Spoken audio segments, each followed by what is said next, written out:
Hello, welcome to Bobcat Timeout. I'm not your original host, but my name is Anthony. I'm also here with Josh, and we're in our class of digital production. And we're making a podcast where we interview staff members of MHS. Remember to like and follow our YouTube and Instagram. As Anthony said, my name is Josh, and today we're interviewing Miss Chandler. And would you tell us a little bit more about yourself? Sure, I would love to. My name is Shelly Chandler, and I have been teaching for 36 years. This is my 33rd year at the high school. 33 years? Yeah, I'm 36 total, but this is my Oh. 33rd year at the high school. Oh, so is it back to back, or were you kind of like in between it? No, my first year I was in Waterloo at Central High School. In fact, their last year as a high school. And then I went to West High in Waterloo and taught for 2 years and would still be there today because I absolutely loved it. But I fell in love, and he lived in Marshalltown, so I moved back to Marshalltown. What was your favorite part about Waterloo? Ugh, so much. I love the diversity. It was my favorite part was the diversity. And when I came back to Marshalltown, we were not as quite diverse as we are now. We're very diverse now, but we were not in 90, the fall of 90. And I really love the diversity. Do you have any like specific memories you recall from West in West, Waterloo? yeah, Waterloo. I student taught in Waterloo at Waterloo West, and I have so many stories about student teaching. I was terrified. I was not a good student in college. Barely got by. I mean, I wasn't an A student, let's just say that. I got A's in classes that I enjoyed, and mostly B's and C's. And so I really, if I'm being honest, I really wanted to see if I could graduate from college because I didn't believe in myself. I didn't feel that I was smart enough to do it. And so I thought, I am just going to graduate, and then I'm going to go home and work at the grocery store because that was my favorite job when I was in high school. And then I student taught, and it was like the world opened up for me, and I thought, this is what I want to do for the rest of my life. Do you have any advice for maybe other people who kind of are going through something similar? Yeah, I don't. All through my teaching career, I have never focused on the grades. Of course, you have to pass. Of course, you've got to move on. But grades don't define you, and grades don't mean that you're going to be a good whatever. Grades mean that you know how to study. That's what they tell you. That doesn't mean that you're going to be a good engineer, a good teacher, a good anything, because you either know how to study or you don't know how to study. And what I learned, I got my master's, 25 years ago, and I did really well in my master's classes. And I thought, why am I doing so well? Well, it's because I loved what I was doing, and I knew what I wanted to do. You know, in high school, you don't know what you want to do. And in college, sometimes you don't know what you want to do. And so I just really have always led with my philosophy for teaching has always been think of the kid first, grades later. You know, look at the kid as a whole, give them that confidence that they need to know you can do this. And and I have found success that way. So I would say my advice is don't worry about if you're a good student, worry about jumping through the hoops, because that's what life is about. Jumping through hoops, and then eventually, hopefully, you'll get to your dream job, whatever that is. With college, do you have any like major advice on like how to proceed with that? Well, it's really interesting. Kids in high school like to jump from teacher to teacher, and you know, I don't like her, so I'm going to go to this one, or I don't like him, I'm going to go to this one. And I think it's super important to learn how to be with people, and especially if you don't really necessarily get along with that person. It's a weird dynamic, teachers and kids. You know, teachers have this power, and they can abuse that power. I don't like to say that, but I just know that it's true. And kids don't have a lot of power, and sometimes that's hard for kids, and they really feel that deeply, and they just kind of fall apart. It's so important that we learn how to get along with each other, especially those that we don't like or disagree with, or because whether we like it or not, they're going to be the ones that grade me. and I got to get through it. So I don't really believe in jumping from person to person until you find, and that's what I found with college. They can be mean. Professors can be mean because they can, just because they can. And I don't, I had maybe, I won't even say five. Five is stretching it. Maybe 3 professors that were very, very good to me. And the rest were, oh, you don't get an A? We don't want to look at you. Kind of snotty that way. It's kind of like picky with their students. Yeah, like if you can't get it, like that was their bar. Their bar was that you were an A student. And I never was an A student until I went to graduate school because I loved what I did. My mind could not understand, why do I have to learn this? I'm not interested in this.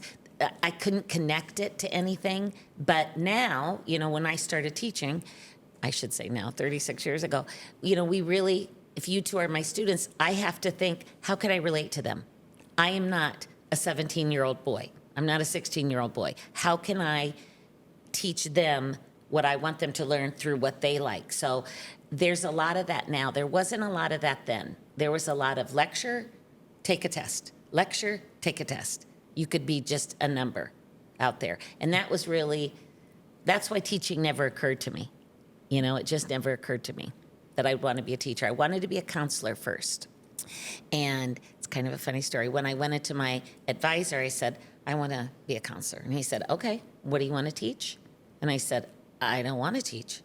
And he goes, you have to teach before you become a counselor. And I said, oh, okay, elementary kids. And he said, you want to be an elementary counselor? And I said, no, I want to be a high school counselor. And he said, you have to teach high school. He was very frustrated with me. I said, oh, okay. What should I teach? He goes, that's what I'm asking. What do you want to teach? And I said, I'm bad at math. I'm bad at science. I don't want to do PE. I like history. I go, what's left? And he said, English? And I go, okay, I was pretty good at English. I'll do English. That's how silly I fell into it. And when I student taught, it was, do you guys know what a vocation is? I've heard of it, Have but I you don't heard think of what I really... a vocation is? My definition of a vocation is that it's it was a profession you were meant to be in. That it was your life's work. Oh. This is what you were meant to be. And I feel like teaching is my vocation. I would never do anything else. I loved it. I love it, and I still love it, People always say, when are you retiring? Which can get a little aggravating when people ask you all the time, like, why, am I old? Do I look old? And I said, I'm not going to work at Walmart after I graduate. Guys, I'm not going to be a greeter. I'm going to stay where I love it until I don't want to do it anymore. So.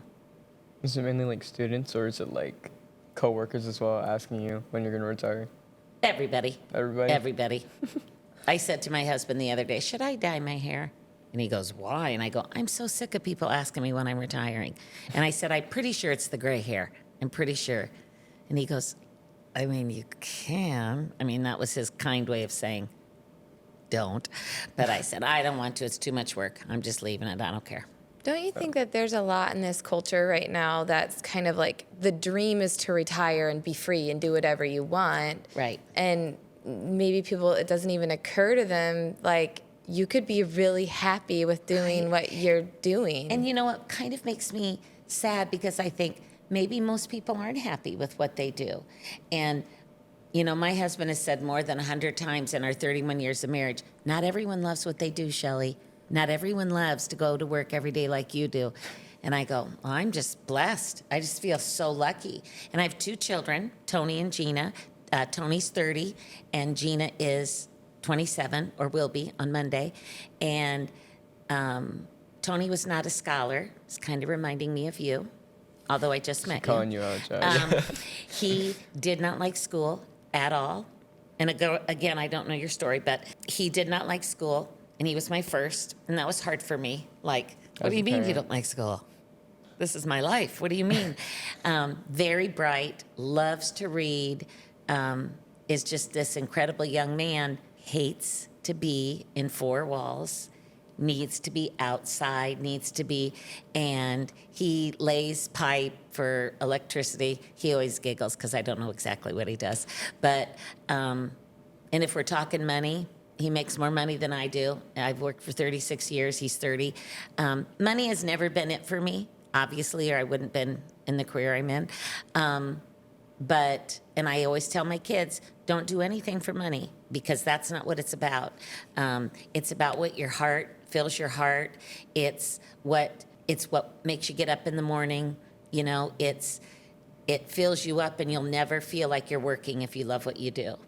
And so I have two very different. Gina graduated from Iowa State, and she's working in Des Moines at the East Village now, and they're both very successful, but very different. So that helped me understand kids a little more. Having kids of my own, seeing how different their different paths were, I thought, okay, that kind of opens my mind to different alternatives instead of the traditional, who says we've got to do K through 12 and this is the way it has to look?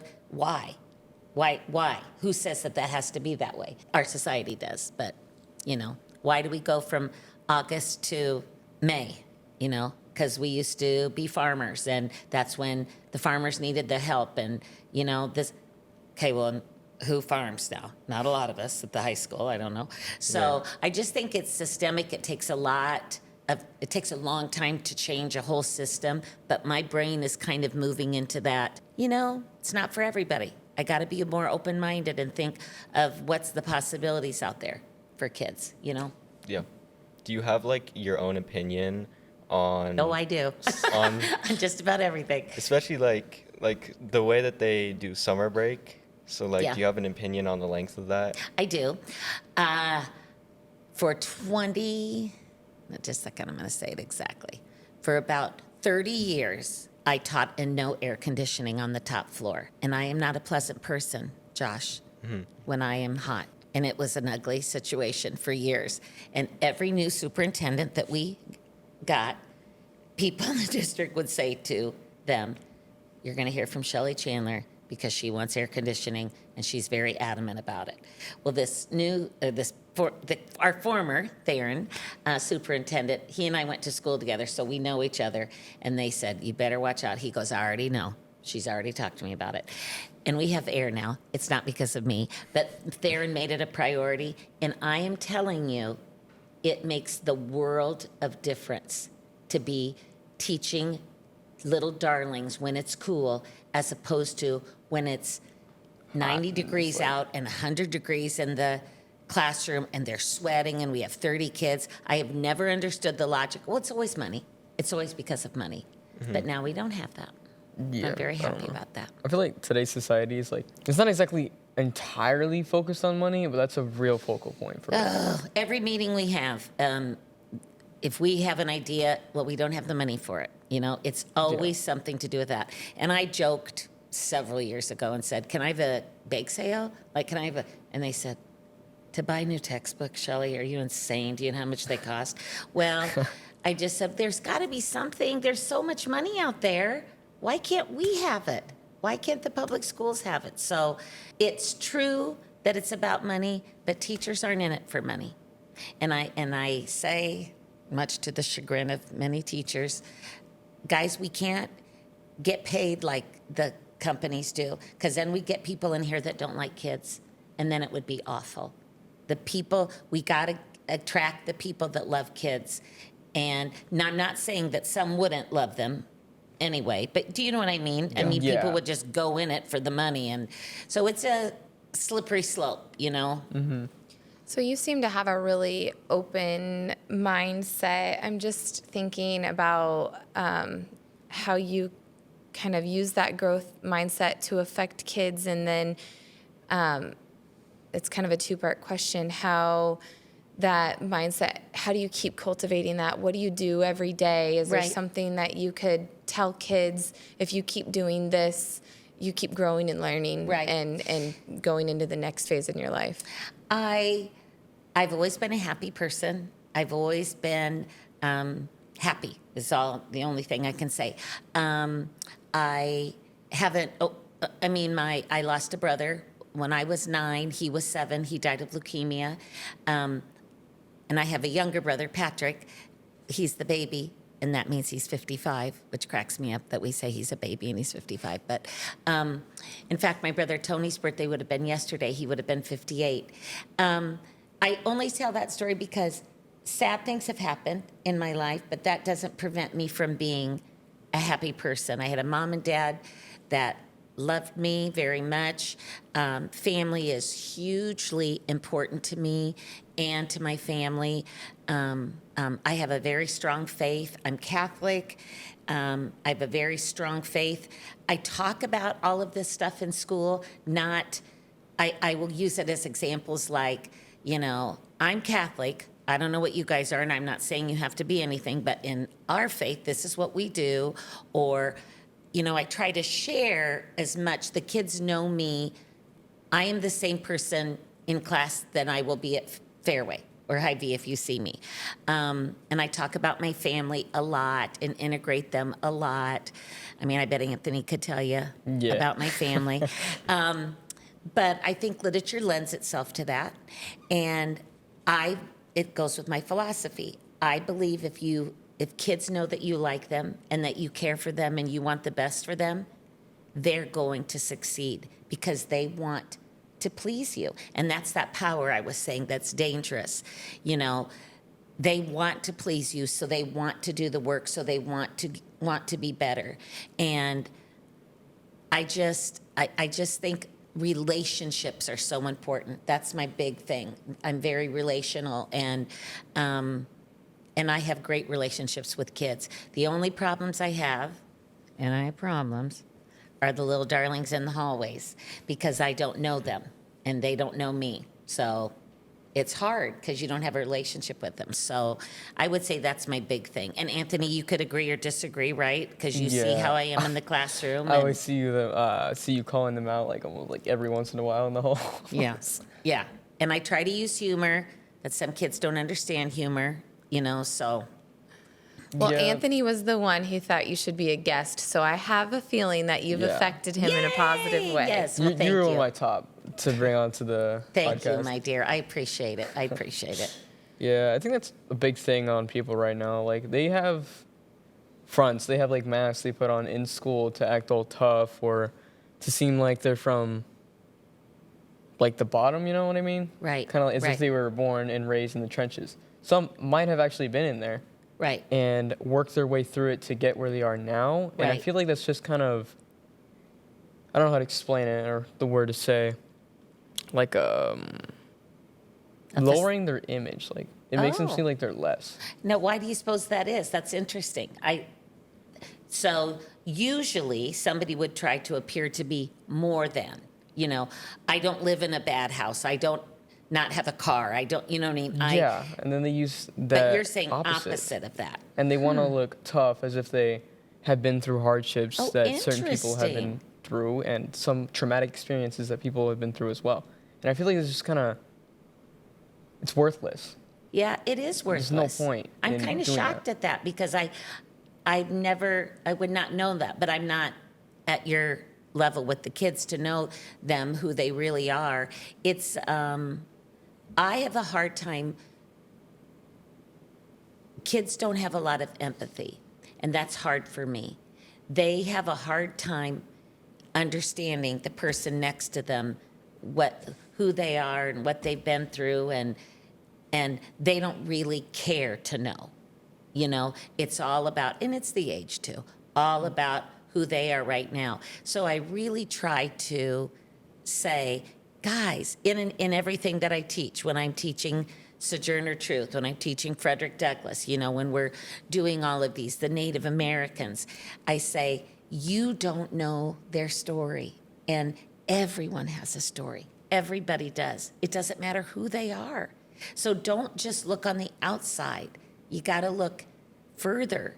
And I know that you don't want to, but everybody has a story and everybody has a reason. And sometimes I think kids just look at me blankly like, what? What are you saying? Why do you? Some of them it gets through too, but I wish that there was more empathy. I wish that kids were more empathetic, but it's a tough crowd out there. Yeah, I think it's kind of when you said it was about the age. Like nowadays, you don't really see people like being outwards and like talking to more people or trying to gain more friends around school. It's more or less just people in a secluded group, You're right. and they don't try making You're right. more friends beyond that group.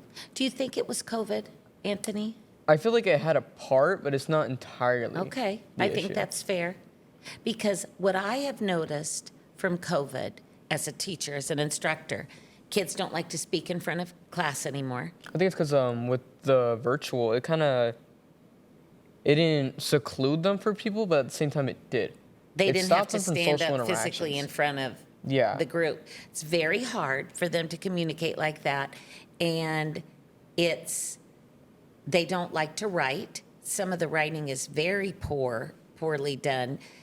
And I don't mean can write a sentence. I mean physically the writing is hard to read. And I'm like, what was missing? What did they miss during COVID in third or fourth or fifth or sixth grade? I'm seeing a big effect on that. And COVID is one of the times that I would say twice in my career, I thought about leaving, and COVID was one of them. I didn't do well online. I was not a good teacher online. Technology is very hard for me, and I'm better at it, but it was just, here it is, figure it out. And the younger teachers were like, okay. And this old bird was like, what?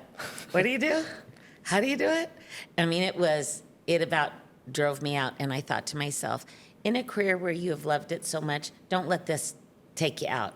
Keep going till it's good again. And it was only a year and it was better, so I'm so glad that I stayed. But I think COVID has had a massive effect. I just heard of a book that Dr. Phil wrote about COVID and its effect on people, and I haven't read it yet, but I'm very interested in it. I'm hoping more authors will come out with books about that. Well, we certainly appreciate you joining us. And I think a good theme that we've all taken from this that I've gotten is how important relationship and connection is. And if you're isolated or secluded, it can have negative side effects. So we certainly need teachers like you. So thank you so Amy. much. You just spoke about a book, so I'd like us to play a quick game before you have to Ooh. leave. Now, we're going to try this. Okay. This is I like an came up experiment with for the her. game. I have a feeling that we're going to see how these two do. I think you'll do okay. Okay. Maybe I made it very difficult. I don't know. Here it is. I'm going to read you a quote from a book or a poem. Then I'll give you two options. Thumbs up if you think option A, thumbs down if you think option B. I'll read the options twice, so please wait until I've read both. Okay, we're going to try this. I'm a little nervous, a little pressure. No, me There's too. some pressure. It's As a like- literature teacher. There's some pressure. Now, if this is way too hard, we just won't even put this in the podcast. Okay. I have a feeling the literary teacher is going to She's blow definitely it out going of to the succeed. water. I don't know about me, though. Okay. And Josh. To be or not to be, that is the question. Is that A, William Shakespeare Hamlet, or B, Helen Fielding Bridget Jones's Diary? To be or not to be, that is the question. So thumbs up if you think it's William Shakespeare. Thumbs down if you think it's Helen Fielding. Right, I think Yay! totally Okay, wasn't nailed copying it. Mrs. See, Chandler. we're Right. 100% Totally wasn't copying here. Mrs. Chandler. Do you want me to cover my thumb up? Yeah, exactly. They're gonna just wait. Okay, That's I'm right. gonna do a 1, 2, 3 show. Okay. Okay, We'll do okay. a 1, 2, 3 show. It was the best of times. It was the worst of times. Is that A, J.K. Rowling, Harry Potter and the Chamber of Secrets, or B, Charles Dickens, A Tale of Two Cities? So it was the best of times. It was the worst of times. Thumbs up if you think it's, hold on just a second. Thumbs up yeah. if you think it's J.K. Thumbs down if you think it's Charles Dickens. 3, 2, 1, go. Charles Dickens. Very good. Let's Good. 100% guessed that. Okay. Here we go. This one is a little tougher. Nervous. It is a truth universally acknowledged that a single man in possession of a good fortune must be in want of a wife. Is that A, Jane Austen, Pride and Prejudice, or B, Sophie Kinsella, Confessions of a Shopaholic? A for Jane Austen, B for Sophie Kinsella. 3, 2, 1. Yeah! Our literary teacher got it right. Pride and Prejudice. Yes. She's 3 for 3. Hey, you guys aren't cheating. Good job. I know. I'm very impressed with that. More You're impressed impressed that I with that than didn't you cheat? got it wrong. That's right. Oh, okay. Okay, here's my next one. 2 roads diverged in a yellow wood, and sorry I could not travel both. She already knows. I will still give you the options, although I'm sure she could tell us. This is my personal favorite. So, A, is it Shel Silverstein, Where the Sidewalk Ends? Or B, is it Robert Frost, The Road Not Taken? So, A for Shel, B for Robert Frost. 3, 2, 1. Oh. And again, our literary teacher gets it. I am blessed right now. All right. We got 3 left. Ooh, good. Okay, this one I think we're all gonna get. I think you guys can do it. Okay. That's debatable. Yeah. Don't cry because it's over. Smile because it happened. Oh. Is that A, John Steinbeck of Mice and Men, or B, Dr. Seuss, Oh, the Places You'll Go? I literally Don't remember. cry because it's over. Smile because it happened. If I get this wrong, don't make A me cry. for John I'm not Steinbeck, judging. B for Dr. Seuss. 3, 2, I was- 1. Ah, Yeah, we all got it. Good job. Good job. I was like, As you get closer to graduation, you'll hear that one more I've too. heard it. I've heard that specific quote so many times from like my siblings because they're English teachers. Read them a lot of Dr. Seuss. Because I have a 4-year-old brother, 4-year-old brother, and a 10-year-old sister. No, sweet. Well, that's good that they're they're both getting annoying. some Dr. Seuss. Okay, now this one is a little bit tricky, I would say, and I don't think anyone would be upset if anyone got this wrong. Okay. It does not do to dwell on dreams and forget to live. Is that A, J.K. Rowling, Harry Potter and the Sorcerer's Stone, or B, S.D. Salinger, The Catcher in the Rye?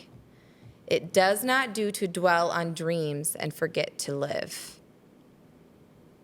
I think- Ooh, this is It's a definitely cooked. hard one for me. Okay. This one is a little tricky. Read it one more time, the quote. Please. It does not It do. does not do to dwell Oh, on dreams never mind. Oh, and never mind. forget to live. I can't tell got it. that's a hint, or you're just like Well, like you're making that's fun of me. pathetic, Anthony. I'm just. Has she ever done that before? We haven't done this game before, so I Okay, don't know. I like it. Okay, so thumbs up for J.K. Rowling, Harry Potter, and thumbs down for J.D. Salinger. 3, 2, 1.